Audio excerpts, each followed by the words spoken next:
सबसे पहले संविधान निर्माता बाबा साहब डॉक्टर बी.आर. अम्बेडकर जी, महात्मा ज्योतिबा फुले जी की जयंती के आप सभी को हार्दिक शुभकामनाएं।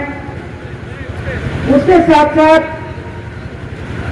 जिस मकसद को लेकर आज ये जयंती मनाई जा रही है और इस जयंती को हम किसान आंदोलन को समर्पित कर रहे हैं, मैं सबसे पहले इस आंदोलन में शहीद हुए मेरे सभी किसान भाइयों की आत्मा की शांति के लिए परमपिता परमेश्वर से प्रार्थना करती हूँ और उनको श्रद्धांजलि देती हूँ जिन्होंने अपनी जान गंवाई है। हमारे समाज में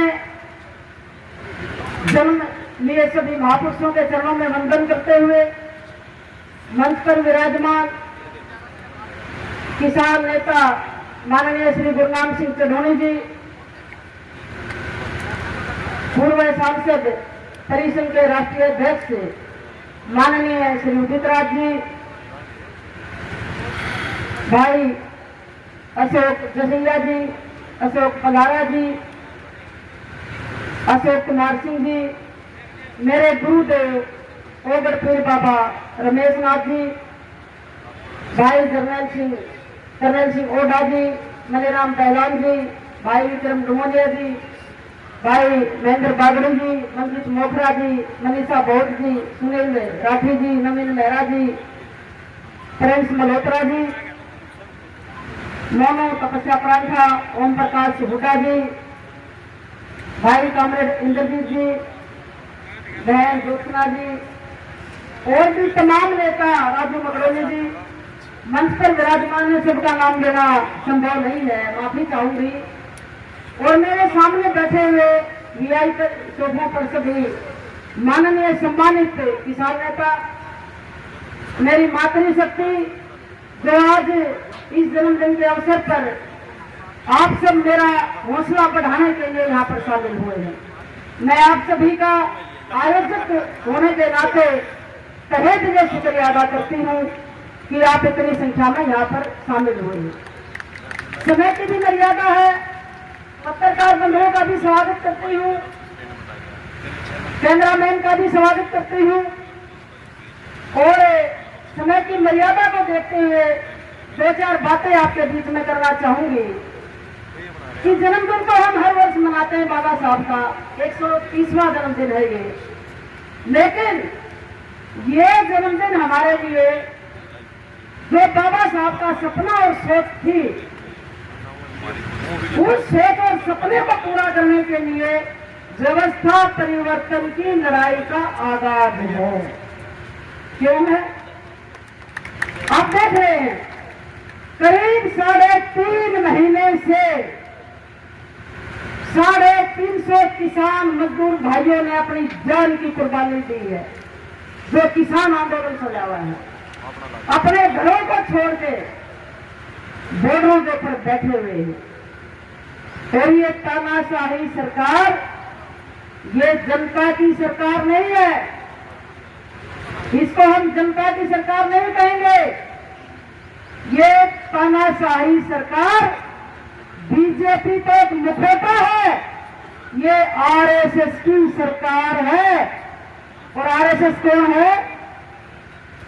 ये आरएसएस वो है जिसने हमारे महापुरुषों का अपमान किया, जिसने कभी देश के संविधान में आस्था नहीं रखी, जिसने कभी तिरंगे का सम्मान नहीं किया, जिसने तिरंगे का अपमान किया हो, जिसने संविधान का अपमान किया हो, जिसकी सरकार ने 2018 में संविधान को आरएसएस के लोगों ने जंतर मंतर पर जलाया है, उस ऐसी संस्था का आज के दिन हम विरोध करते हैं, तिरस्कार करते हैं।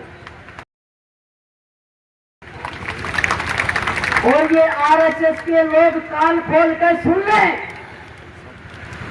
तुम्हारे अंदर हिम्मत नहीं है, तुम बुज़दिल हो, तुम छुपकर वार करते हो। अगर अपनी मां का दूध पिया है तो सामने आकर नजरों में नजर डालकर बात करके देखो। और ये आरएसएस के लोग कान खोल कर सुन लें, तुम्हारे अंदर हिम्मत नहीं है, तुम बुज़दिल हो, तुम छुपकर वार करते हो। अगर अपनी मां का दूध पिया है तो सामने आकर नजरों में नजर डालकर बात करके देखो, तुम्हें तुम्हारी औकात का पता चल जाएगा। हम उस खून के हैं जिन्होंने कमा के खाया है, हम तुम्हारी तरह हराम का खाने वाले नहीं हैं। हराम का खाने वाला कौन होता है? हरामखोर। और कमा के खाने वाला कौन है? कमेरा वर्ग। अब लड़ाई किसकी है? कमेरा और लुटेरा। चोर लुटेरा कौन है इस देश में? आरएसएस के लोग। मैं खुले मन से बोल रही हूं, मैं डरती नहीं हूं आरएसएस के लोगों से बोल रही हूं, मैं डरती नहीं हूं आरएसएस के लोगों से। मेरे अंदर भय नहीं है इन चोरों के लिए। चोर के कभी पांव नहीं होते, झूठ के कभी पैर नहीं होते। ये झूठे हैं, मक्कार हैं, और इन्होंने देश के टुकड़े टुकड़े करने के लिए आज किसानों का शोषण किया है। 350 किसानों ने अगर जान दी है तो उसका जिम्मेदार आरएसएस है। ये मैं आपको बताना चाहूंगी। आज का जो सम्मेलन है ये किसान आंदोलन को समर्पित है। क्यों है ये समर्पित? क्या कारण है इसका? हमारे किसान और मजदूर के अंदर इन्होंने फूट डाली और जातिवाद में बांट दिया। आज हमने पहल की है कि किसान मजदूर कभी अलग नहीं हुआ। हमारे पूर्वज, आप फोटो देख रहे होंगे दीनबंधु सर छोटूराम जी का और बाबा साहब डॉक्टर बी.आर. अम्बेडकर जी का, और उनके बीच में आप फोटो देख रहे होंगे महात्मा ज्योतिबा फुले जी का। ये तीनों प्रतीक हैं कमेरा वर्ग के, किसान, मजदूर, दलित, शोषित, पिछड़ा वर्ग। आज सब एक मंच पर आ चुका है। ये आरएसएस बीजेपी गठबंधन का शिकार ना रहे। अब ये लोग हमें तोड़ नहीं सकते, झूठ नहीं बोल सकते। ये झूठ बोल के धर्म फैला के जो हमारे को जाति और धर्म के नाम पर बांटा है, आज हमारे लोग समझदार हो चुके हैं। आज मैं इस मंच के माध्यम से अपने किसान भाइयों को कहना चाहूंगी, सम्मानित बुजुर्ग किसान मेरे सामने बैठे हैं, उनको कहना चाहूंगी, आपकी सबसे बड़ी पंचायत कौन सी है पता है? जो मैं देखती हूँ, क्योंकि मैं गांव की पृष्ठभूमि से आती हूँ। आपकी सबसे बड़ी पंचायत जो है वो गांव में हुक्का पंचायत होती है। हमारे जो बुजुर्ग हैं वो शाम को हुक्के पर बैठते हैं। गांव के जो सम्मानित बुजुर्ग हैं रात को किसी भी पौड़ी में या बैठक में हुक्के पर बैठते हैं। और जो हुक्का पंचायत का फैसला होता है ना, पूरे गांव में वही लागू होता है, वही बात फैलती है।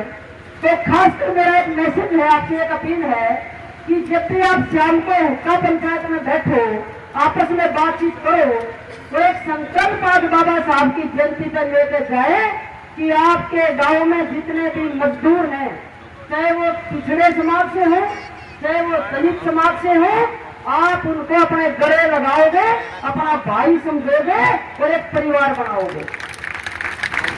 जिस दिन मेरा किसान समाज पिछड़े और दलित को अपना भाई समझकर गले लगाएगा, उस दिन बीजेपी आरएसएस इस देश से मिट्टी में मिल जाएगी। ये मेरा दावा है और यही काम आपको करना पड़ेगा। क्यों? क्योंकि हमारे लोगों को गुमराह कर रखा है। आज ये जिम्मेदारी आप सबकी बनती है। हम वैसे भी आपको बड़ा भाई बोलते हैं, बड़े भाई की क्या ड्यूटी है? अगर छोटा भाई गलती भी करे तो उसको समझा के फुटकार के उसको गले लगाओ, उसको परिवार में शामिल करो।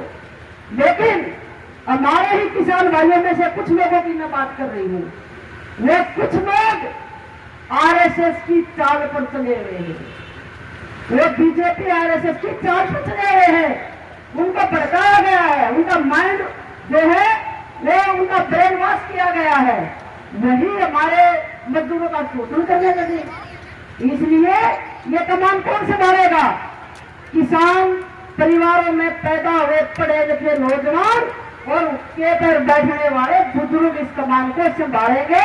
और जो बॉर्डरों पर आज किसान बैठा है, हर घर से मजदूर, पिछड़ा वर्ग, दलित से, चाहे महिला जाए बॉर्डर पर, चाहे जवान जाए, चाहे बुजुर्ग जाए, तो सारा दिन गांव में ताश पीते हैं, वो ताश वहां जाके खेले बॉर्डर पर, गांव में ताश न खेले।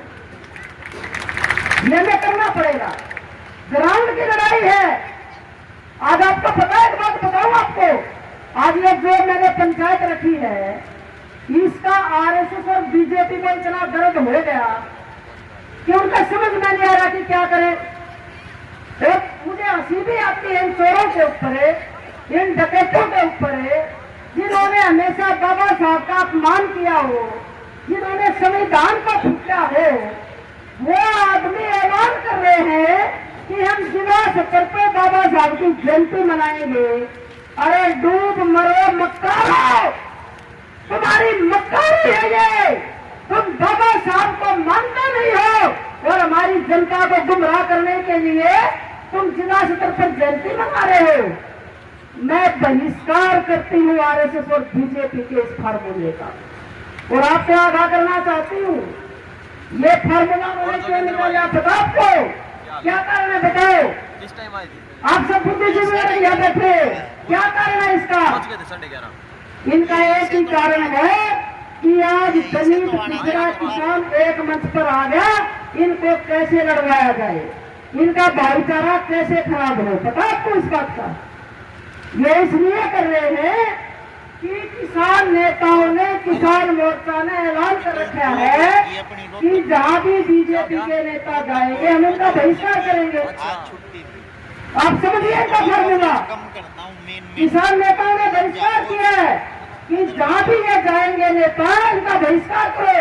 इन्होंने जानबूझ के बाबा साहब की जयंती मनाने का ऐलान कर दिया कि भी नेता जाएंगे बीजेपी के, और जो किसान इसका विरोध करेंगे बीजेपी नेताओं का, और दलित समाज में जहर फैलेगा किसान के खिलाफ कि बाबा साहब की जयंती मना रही है बीजेपी सरकार, और किसान इसका विरोध कर रहे हैं। इसलिए दलित को और किसान को डरा दो। समझ गए ना इनकी चाल? इसलिए आपको इनकी चाल में नहीं फंसना है। मैं आपको आगाह कर रही हूँ 14 तारीख के लिए, 14 अप्रैल को ये मक्कार जो है मक्कारी पर उतर रहे हैं। इनकी मक्कारी का जवाब दिमाग से देना, सोच के देना, समझदारी से देना है। और क्या करना उस जवाब को? ये नेता जब गांव में आए या शहर में जन्मदिन मनाए तो दलित पिछड़ा वर्ग इस प्रोग्राम से दूरी बना दे, और दलित पिछड़ा वर्ग इसका विरोध करे, किसान इसका विरोध नहीं करेगा।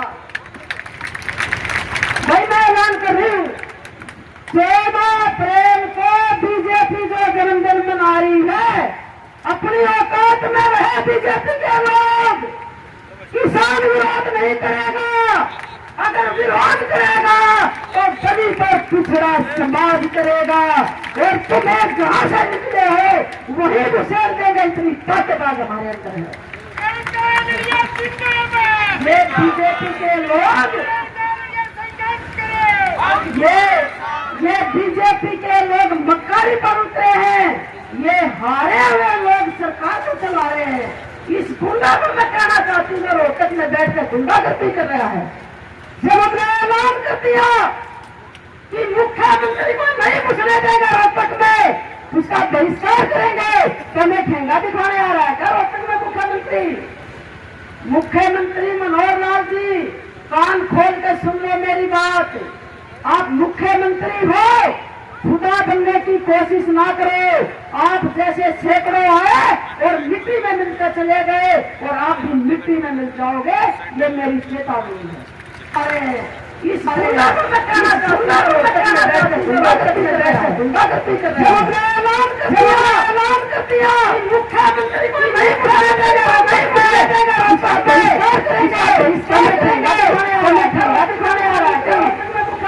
मुख्यमंत्री मनोहर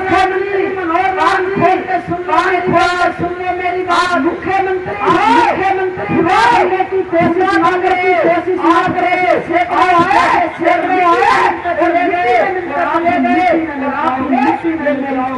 ये मेरी चेतावनी।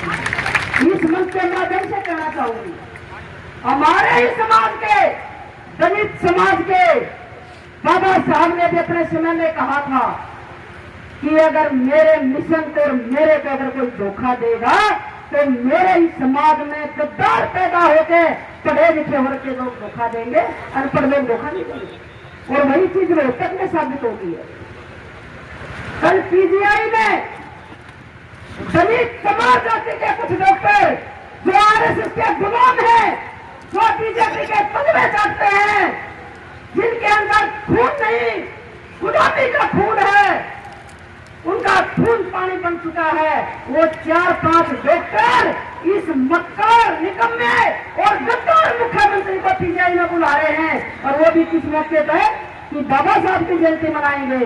भाई मेरी जान सोबत चली जाओ, मेरा ऐलान है जिस मंच से, और तुम्हारे से भी कह रही हूं जितने आप बैठे हो, मुख्यमंत्री कल रोहतक में घुस के दिखा दे, एक एक आदमी अलग अलग चप्पे पे खड़ा होगा और मुख्यमंत्री का विरोध करेगा।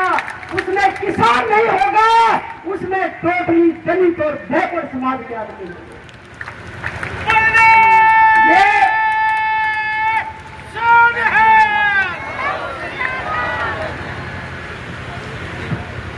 ये जो मैं बढ़ाने की कोशिश करे ना किसान मजदूर को, ये जो झंडा है ना, झंडा क्या भाई कहा है, ये जो झंडा है भाई, ये बाबा साहब और सर छोटू राम जी का झंडा है। ये अकेले जो है बाबा साहब नहीं है, ये 2 खानदान मिल जाए, सोच लो। ये बाबा साहब का खानदान और 3 बंधु सर छोटू राम जी का खानदान का झंडा है। ये किसानों का प्रतीक। किसान जाति से नहीं होता, किसान वो है जो खेत में काम करके कमा के खाता है, और हम सब समेरा वर्ग के लोग हैं।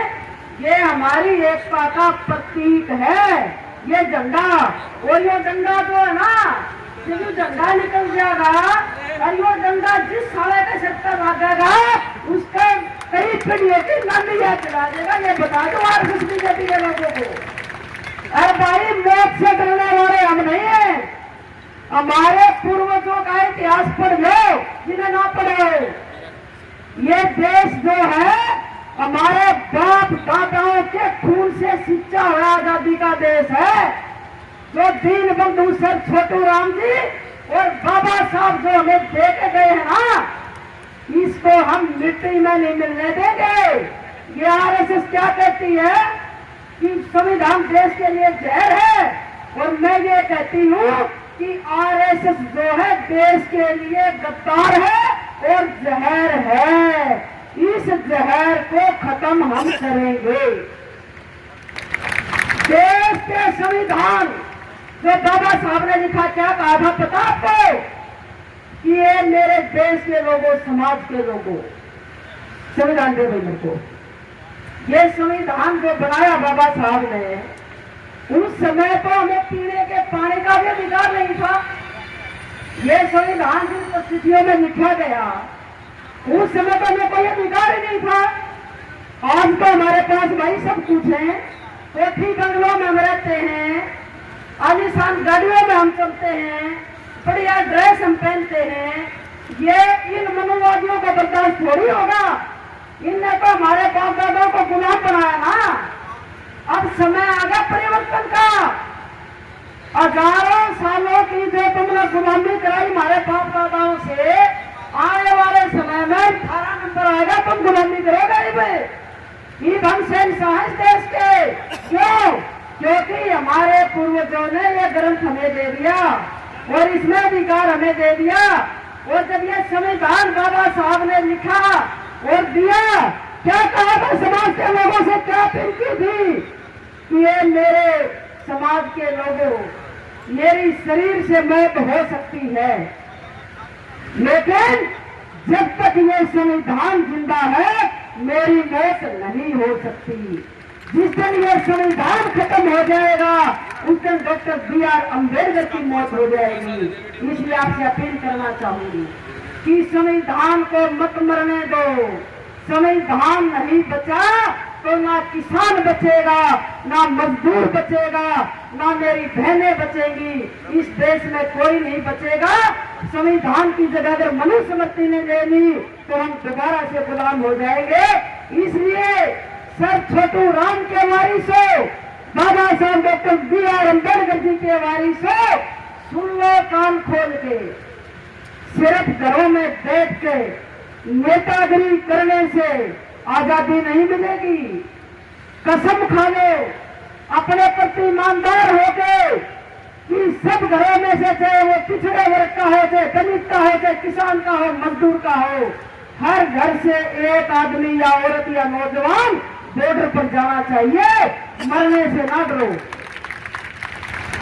अब मैं यहाँ खड़ी खड़ी मेरे डेथ हो जाए, मैं मर जाऊं, तुम रोक लोगे क्या? जीना मरना किसके हाथ में है? क्यों डरते हो मौत से? किसी के बाप ने दे रखी क्या जिंदगी हमारे को? और किसी का बाप ले लेगा क्या हमारी जिंदगी? कल मेरा चैलेंज है प्रशासन को भी, कल मेरे को रोक के दिखा दे जिसने अपनी माँ का दूध पिया हो। कल मैं काला झंडा दिखाऊंगी, मुख्यमंत्री को घुसका दिखा रोहतक में। और सारी महिलाएं सुन ले, पीजीआई किसी के बाप का नहीं है हॉस्पिटल में। वो कल सारे मरीज बनकर मरीज के रूप में सारे पीजीआई पर धावा बोल दो, मुख्यमंत्री पीजीआई में नहीं घुसना चाहिए। जेल में चले जाएंगे, लाठी खा लेंगे पुलिस की। पुलिस भी हमारी है भाई। तुम मारोगे एक तो भाई मेरा दावा है लख हाथ में होगा। हम भी 4 मारने की हिम्मत रखते हैं। हम आराम का खाने वाले नहीं हैं। तुम तो सरकारी पैसे से अपने बच्चों का भी पेट भरते हो और अपना भी भरते हो, रिश्वत भी खाते हो। हमारे अंदर रिश्वत का खून नहीं है। हमारे अंदर शहीद परिवार, हमारे बाबा साहब दीनबंधु सर छोटू राम जी का खून है, जो झुकना नहीं सीखा कभी, बिकना नहीं सीखा कभी, गिड़गिड़ाना नहीं सीखा कभी। अगर हम बात करते हैं तो दुश्मन की आंखों में आंख मिला के बात करते हैं और हमारी आंखों के डर से दुश्मन भाग जाता है। और मैं सीएम को भी कहना चाहती हूँ, तेरे में हिम्मत है तो कल रोक आ जा, चैलेंज है मेरा, आधा रोक कल आमने सामने होगी और रोके या कास्ती मेरे को, रोके या की पुलिस। और खासकर महिलाओं से कह रही हूँ, सुन रहे हो मेरी आवाज? हाथ खड़े करो जो मेरी आवाज सुन रहे हैं। मैंने एक बात का जवाब चाहिए आप लोगों से, तुम जलील होकर मरना चाहते हो या शान से जीना चाहते हो? ये बता दो। हेलो, शान से अगर जीना चाहते हो तो कल कोई भी अपने घरों में नहीं रहेगा। अपने छोटे छोटे बच्चा न भी लेकर मेडिकल में पहुंच जाइए। और चाहे मैं कैसे भी पहुंचू मेडिकल में, मैं तो आगे खड़ी मिलूंगी। ये ऐलान है। कल मुख्यमंत्री को सबक सिखाना है, कल यहाँ के गुंडों को सबक सिखाना है, जो चुनाव हार के भी हमारे को ठेंगा दिखा रहा है। एक दो बात और करूंगी। मेरे गुरु महाराज बैठे अगर पीर बाबा ने, रमेश नाथ जी आप सब जानते हैं। हमारे किसान भाइयों को आरएसएस के बाबा ने आगे किया। आरएसएस का बाबा बालकनाथ, उसने क्या गेम खेला कि हमारे किसान भाइयों को मेरे सामने खड़ा कर दिया। लेकिन मैं डरी नहीं उनसे, क्योंकि मैं आरएसएस की चाल समझती हूँ। और बाबा बालकनाथ तेरे को भी बता दूं, जहां से तू निकल के आया ना, मेरे बाप दादाओं ने बहुत पहले उनको हरा दिया और उनके सामने में पेशाब निकलता था बाबा साहब के नाम से, दीनबंधु सर छोटू राम के नाम से। हम उनकी औलाद हैं। बाबा बालकनाथ तू कुछ भी नहीं है, तूने हराम का खाया है, हमारी संपत्ति को हड़पा है, हमारे डेरे पे कब्जा किया है। हम किसान मजदूर नहीं लड़ेंगे, अब किसान मजदूर इकट्ठा होकर तेरे को तेरी औकात दिखाएंगे। और पत्रकार भाइयों से कहना चाहूंगी, बोले कहते ना दफन किया बाबा रमेश नाथ ने, लिखे पत्रकार जरूर कि सबसे पहले अगर पीर मत की सीबीआई जांच होनी चाहिए, 8 पीढ़ी होगी, 8 पीढ़ी की जांच होनी चाहिए। उसके बाद कलपाड़े बाबा जिन्होंने 8 पीढ़ियों का सबका हक खाया, उसकी सीबीआई जांच होनी चाहिए। राजस्थान नालवर बहरोड बीकानेर हनुमानगढ़ तक कितने खरबों की जमीन बिकी, और जो इनके व्यवस्था संभालते थे डॉक्टर जितने थे सब जानते हो, उनकी सीबीआई जांच कराओ, पता चलेगा इस वक्त तक में डकैत कौन है, आराम का खाने वाला कौन है। ये मैं चैलेंज कर रही हूं।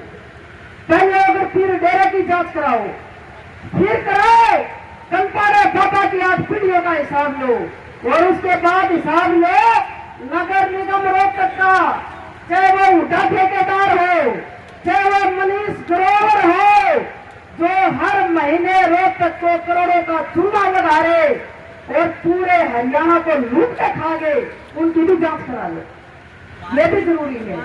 भाई कांतावड़िया ने तो अन्याय के खिलाफ, जुल्म के खिलाफ झंडा बुलंद कर रखा है, और जो किसान भाइयों को ये समझे कि किसान अकेला है, और इनका गठबंधन है कि पंजाब और हरियाणा का किसान यहाँ बैठा है, वो बीजेपी आरएसएस गठबंधन का शिकार ना हो। बहुत जल्दी पूरे देश का दलित समाज दिल्ली के अंदर, रोहतक के अंदर लाखों की संख्या में किसान आंदोलन को समर्थन देने के लिए पहुंचेगा। जैसे तुगलकाबाद में रविदास मंदिर को तोड़ा गया था, उसी तरह पर लाखों की संख्या में आज हम किसान मजदूर इस देश में 100 करोड़ हैं, 100 करोड़ हम कमेरा वर्ग। सोच लो, 100 करोड़ की कोई जात नहीं है, हमारी जमात है किसान और मजदूर, कमेरा वर्ग। वो कमेरा वर्ग इस देश में 100 करोड़ है, और 100 करोड़ में अगर 10% भी आ गया तो बता दो चंडीगढ़ी का खड़ा रहेगा, बता दो। अगर कुर्सी को छोड़ के ना भाग जाओ तो, अगर 10% भी आ गया, और वही कोशिश माननीय उदित राज जी कर रहे हैं, वही कोशिश ये सम्मानित मंच कर रहा है। मेरी बहनें भी आई है यहाँ मंच पे बैठी है मेरा हौसला बढ़ाने के लिए, और मैं बहुत वक्ताओं को तो समय भी नहीं दे पाई। भाई मेरी ही गलती है, मैं ही दोषी हूँ, आप किसी को दोष मत देना कि हमें टाइम नहीं मिला। मैं आप सबसे हाथ जोड़कर माफी मांगती हूँ कि मैं सबको समय नहीं दे पाई बोलने के लिए, आप मुझे माफ भी करेंगे, क्योंकि ये युद्ध की लड़ाई है, और आज से हमने विजय देश का नारा दिया है। ये आज से हम विजय की तरफ हैं। अब ये बौखला गया बीजेपी आरएसएस, जब बीजेपी आरएसएस में बौखलाहट हो जाए तो समझ लो कि आप जीत की तरफ जा रहे हो, और जीत रहे पक्का गारंटी से।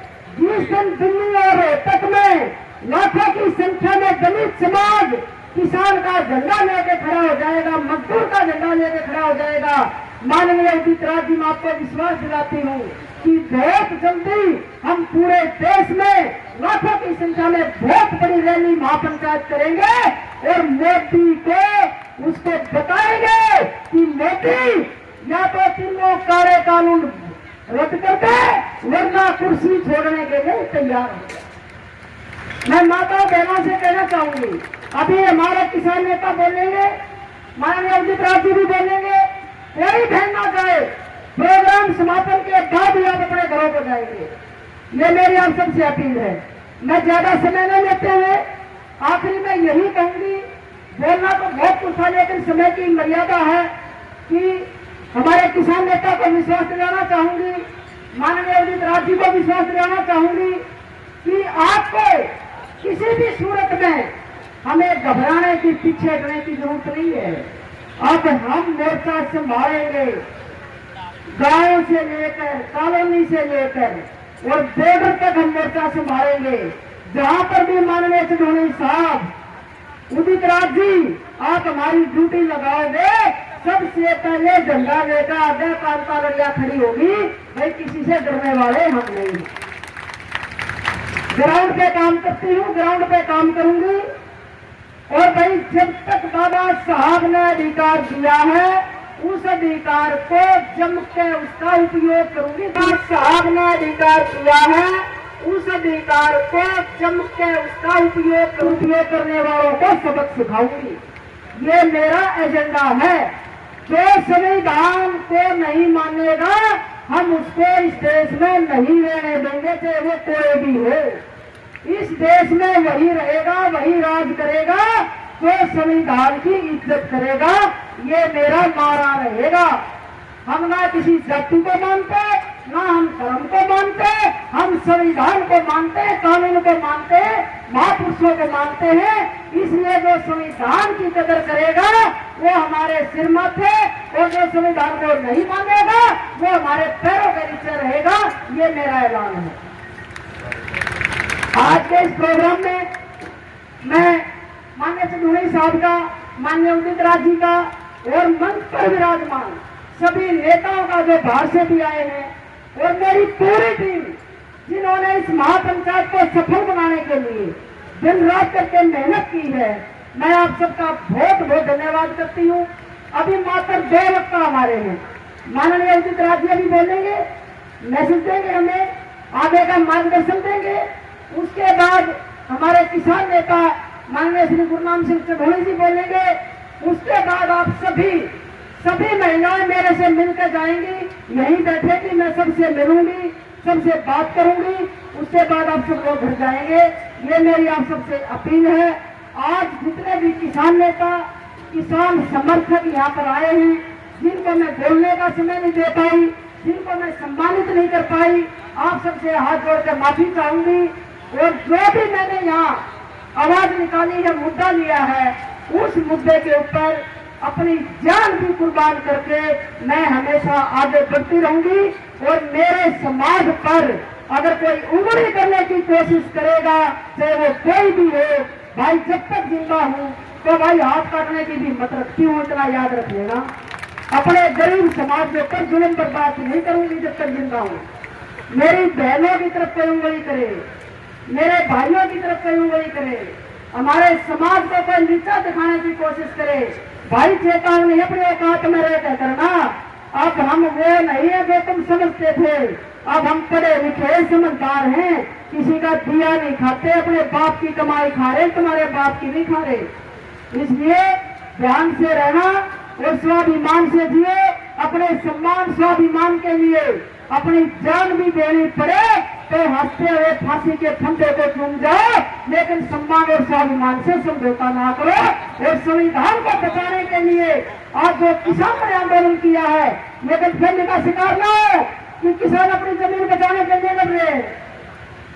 एक बात है कि किसान अपनी जमीन बचाने के लिए नहीं लड़ रहा, किसान आज देश के संविधान को बचाने के लिए लड़ रहा है। किसान की लड़ाई देश के संविधान को बचाने की है। अगर किसान आंदोलन सफल होता है तो देश का संविधान बचेगा, अगर किसान आंदोलन सफल नहीं हुआ तो संविधान नहीं बचेगा। मेरी बात नीचे जाना। इसलिए दलित और पिछड़ा वर्ग के लोगों, अगर संविधान को बचाना है, बाबा साहब को जिंदा रखना है, तो किसान आंदोलन को जिताना है। हर हालत में अपनी तन मन धन की बाजी लगा के किसान आंदोलन को जिताना है। और ये हम आज बाबा साहब की जयंती का पर्व देते हैं कि घर घर जाकर लोगों को समझाएंगे और किसान आंदोलन को जिता के अपने घरों में लेकर आएंगे। इन्हीं शब्दों के साथ आप सबका बहुत बहुत धन्यवाद। जय भीम, जय जवान, जय किसान, जय संविधान।